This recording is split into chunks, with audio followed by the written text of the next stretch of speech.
Okay, hello everyone. My name is Edward Aleman, and I'm a BA student at UNAP. And tonight I'm going to interview teacher Nubia Torres. She's been an English teacher for over 20 years, and it's a pleasure to be here with you, teacher Nubia. So Okay.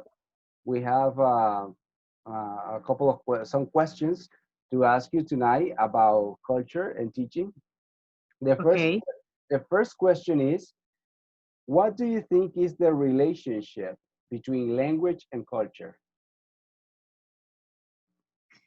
Okay. I think, but before, good evening for everybody, and it's a pleasure to be here with you. Okay, thank you. Okay. About your questions, I think that language and culture are inseparable. Why? Because language encodes culture, culture encodes language, because usually we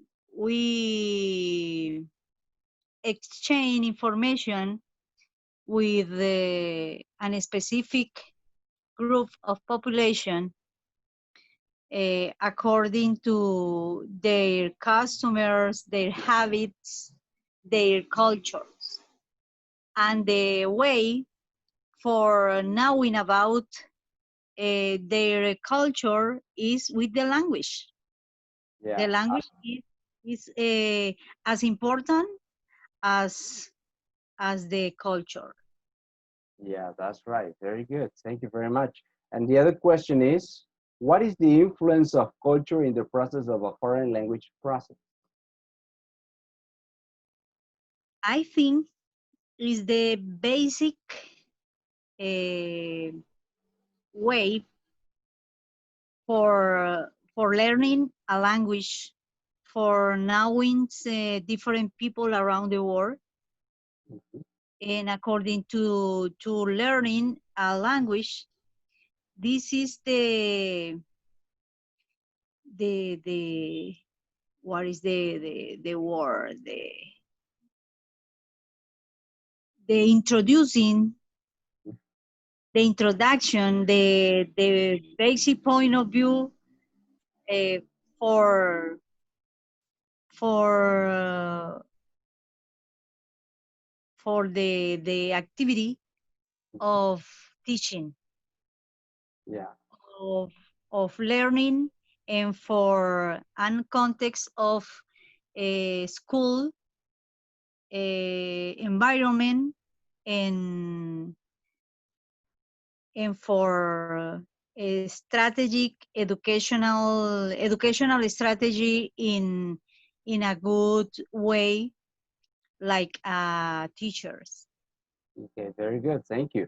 And the other question is, which cultural expressions do you know countries have through language? Which, Yeah, which cultural expressions?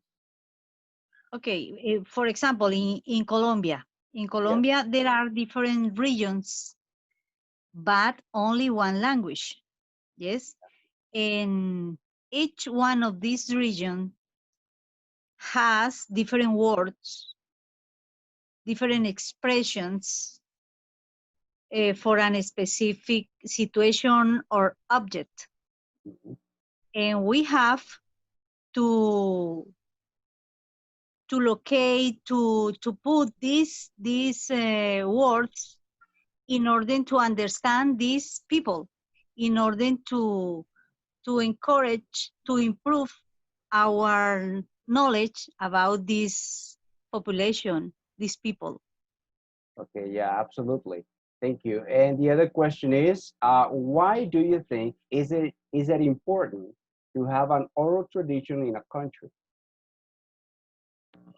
Okay, that is really important, because the traditions are the base, are the rock of of the human people, Mhm. of the human being, of the the idea about some specific population of a specific group of population, or about our knowledge, last tradition, last customers, but it's difficult for for today, for our students to understand this, because the television has influenced this kind of tradition, the local tradition. Mhm. They they are exposed to different traditions of other cultures, Yeah, but not our own cultures. But I think the tradition is the most important for our like human beings. exactly. Very good. Thank you. And the other question is, what do you think? Do we teach language using culture, or do we teach culture using language? Okay, repeat please. Okay, what do you think? Do we teach language using culture, or do we teach culture using language? I think both, Mhm. but the line for choosing one of them is that we use the language for teaching cultures. Mhm. Yeah, that's the most of the cases, right? Yeah, very good. Yeah. Thank you. And the other question is, do you take into account culture in the strategies you use in your English classes? And can you give me some examples? Yes, obviously, Mhm. because if you contextualize your classes according to the specific topic that you are teaching in your classes, and you use uh, the cultures words, the own culture words, or their like the last question, the some expression about traditions, you are doing your classes um, more efficient, more comfortable for your English learners, Yeah, and that's they are more motivated in order to learning English in your classes, yeah, that's right. using these tools. Yes, it's important. Yeah, that's right. Yeah, yeah, if you use this strategy. And can you give me some examples of about Some how? example, for example, when you are in for example, any topic. Say me one topic, for example, Okay, and I say you one example.